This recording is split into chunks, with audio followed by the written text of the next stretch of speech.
Chapter 1. The first meeting. The summer sun cast a golden hue over the small town of Riverdale. Ryan, a 15-year-old boy with messy brown hair and an old backpack, was sitting alone on a bench in the park. His shoes were worn out, and his notebook was filled with sketches of rockets and space stations. He had always dreamed of becoming an astronaut, but in Riverdale, dreams like that seemed impossible. That's when Emma appeared. She was new in town, bright-eyed, wearing a faded denim jacket and carrying a guitar case. She sat down beside him without asking and simply said, "You look like you're thinking about something big." Ryan looked up, slightly startled. "I guess you could say that. I want to go to space one day." Emma smiled.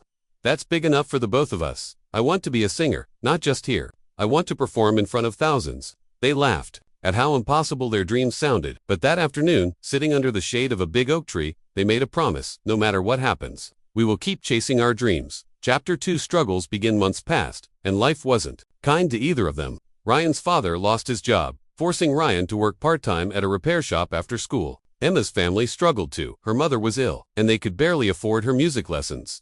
Despite the hardships, they met every Saturday at the same park bench. Ryan would show Emma the new rocket designs he drew, and Emma would play him songs she had written. They were each other's biggest supporters. One evening, Ryan said, "Emma, sometimes I wonder if dreams are only for rich people." Emma looked him straight in the eye. "Dreams are for fighters, Ryan, and we are fighters." Chapter 3. The first tests in their final year of high school. A science fair was announced with a grand prize and internship at the city's Space Research Center.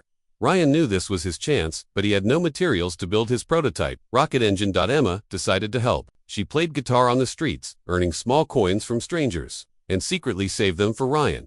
After weeks, she handed him a small envelope with the words, "For your stars." Ryan almost cried. He bought the parts, worked day and night, and finally presented his project at the fair. The judges were impressed, but Ryan didn't win first place. He came in second. He was crushed. "I failed, Emma." Emma shook her head. "You didn't fail. You're closer than you were yesterday." Chapter 4. Emma's turn. The following year, Emma learned about a big city singing competition, but the entry fee was more than she could afford. Without telling her, Ryan started fixing old radios and bicycles in his neighborhood to save up the money.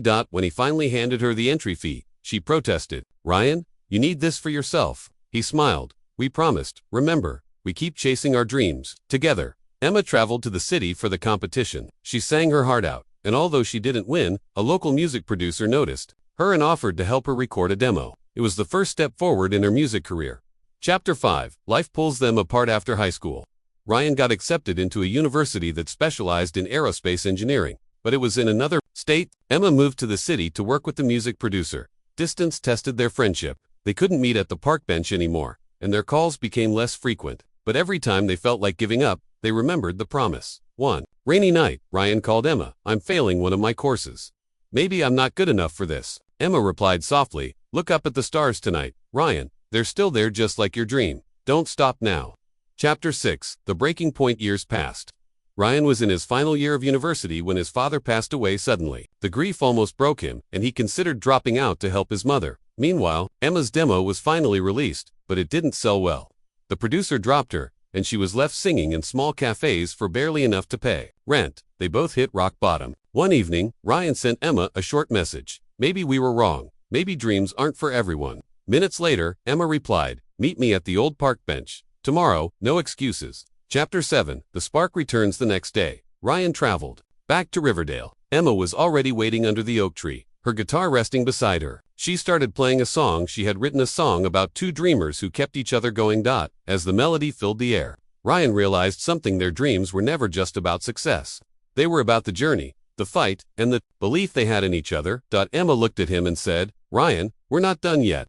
Chapter 8. The climb. Ryan returned to university with renewed determination. He finished his project on satellite propulsion and presented it at an international conference, where a private space company noticed him. He was offered a position as a junior aerospace engineer. Emma started sharing her songs online, and one of them unexpectedly went viral. Within months, she was invited to perform at a large music festival. They sent each other photos: Ryan in his lab coat beside a rocket, Emma on stage with thousands of lights in the crowd. Chapter 9. The promise fulfilled. Years later, Ryan stood in the control room of a space launch facility, watching the rocket he helped design lift off into the sky.